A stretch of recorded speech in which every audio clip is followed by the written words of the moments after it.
I remember somebody coming in and telling me that I looked like the geisha in their dream last night. And just like that kind of stuff would happen all the time. And you would just be like, what? I'm getting paid $2 an hour for this. What am I doing right now? You might have touched on it, but what's your first job, worst job, and dream job? My first job was selling running shoes in a sporting goods store. Was that here? In New Haven. A little store called Running Start. I also worked as a nanny. But yeah, that was my first job. My worst job was working the graveyard shift at Sidewalk Cafe in the East Village.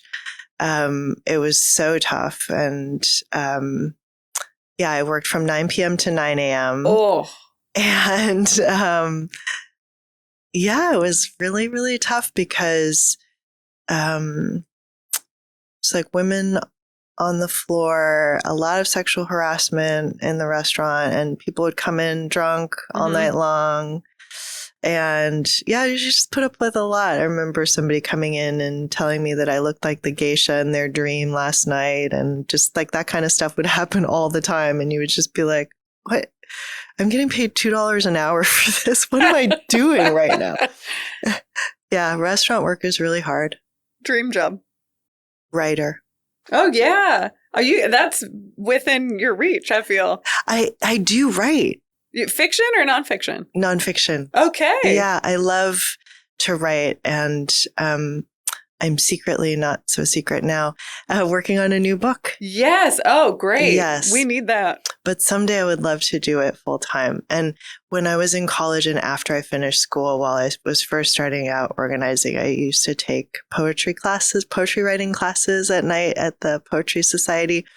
And so I'd love to just be able to write full time and do lots of different kinds of writing. Oh, that's great. I never got into poetry.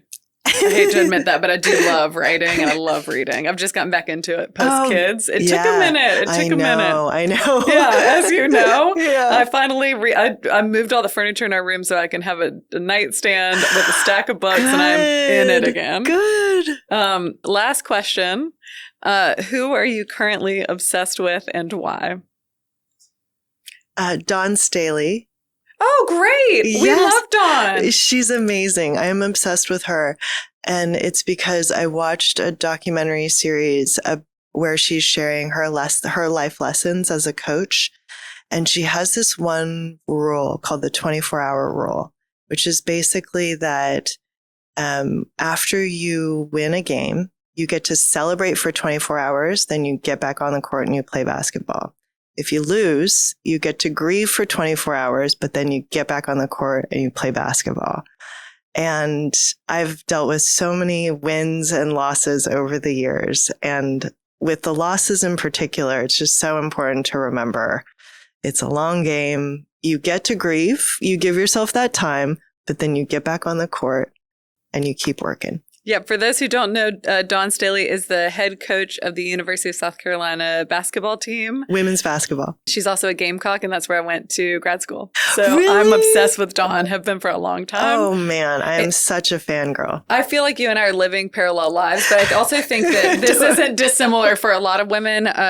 The founding journey, and I think the organizer journey, though, you do take a lot of big hits and big wins. Yes. And you the advice I got was like, stay steady throughout the journey. That's impossible. Like, that's not realistic. No. And so I think you ride the wave as much as you can, but you try and temper it a bit. But I think it's important to lean into your wins. Absolutely. We have to celebrate them. Agree completely. And then I think take the hits however you need to. So for me, like, I'll just peace out and go watch some Netflix and come back the next day. But you do need to step away when you're feeling really down, because otherwise it's not adding value to anyone. Right. This exactly. This advice is it's amazing. beautiful. And yeah. she's got so many other gems. She's incredible.